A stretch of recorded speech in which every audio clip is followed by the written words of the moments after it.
nung bang, syempre, again, ako ang nag-leak ng documents. Okay?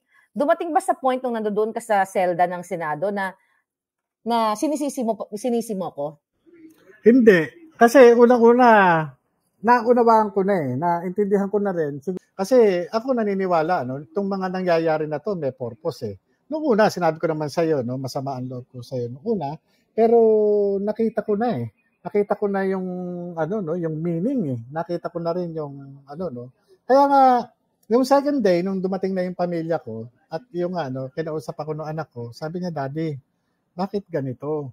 Parang binabaliktad ka na nila. Mhm. Diba, nung una, diba, nung pumutok yan, nung nilabas ni Maharlika yan, diba, nag-usap-usap tayo na, nung makita na nga sa TV yan, na sabi ko, oo, bakit binabaliktad ka nila?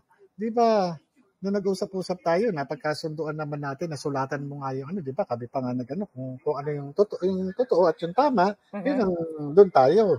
Kasi wag ka na makikinig doon sa kasi nung una pa lang, pinabayaan ka na nila, kaya ka nga na-dismiss Diba? So, yun yung, kumbaga sa hindi ko rin, hindi ko rin ina-expect na ganun na pala yung damdamin ng bata. Sabi niya, hindi ako papayag, Daddy.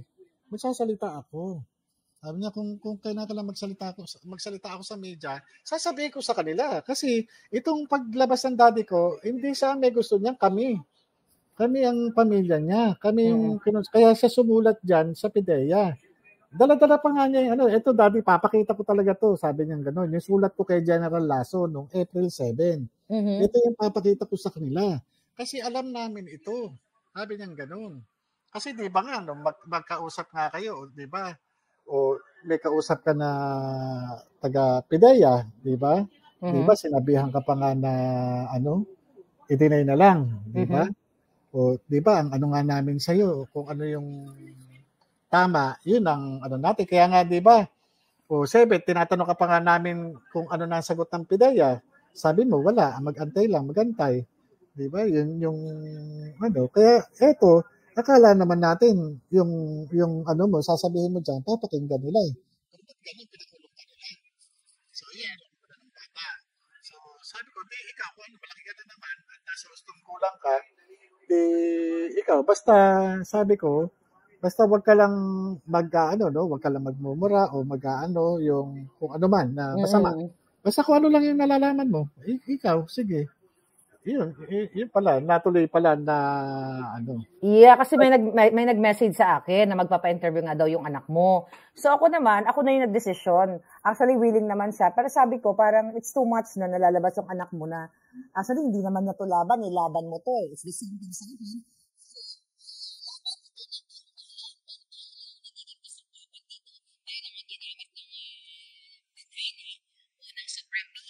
Diyos, kung ano naman ang tawag ng mga kataong bayan, para mag-expose. So, unang-una, hindi naman ako nagpa-contempt sa'yo, JM. Ay, oo. Yan lang yun. Diba? But anyway, gusto kong fast forward na tayo. Gusto kong balikan natin yung nasa day 1 na tayo kanina, yung day 2 na nakakulong ka. Ano yung feeling? Nung day 2, bali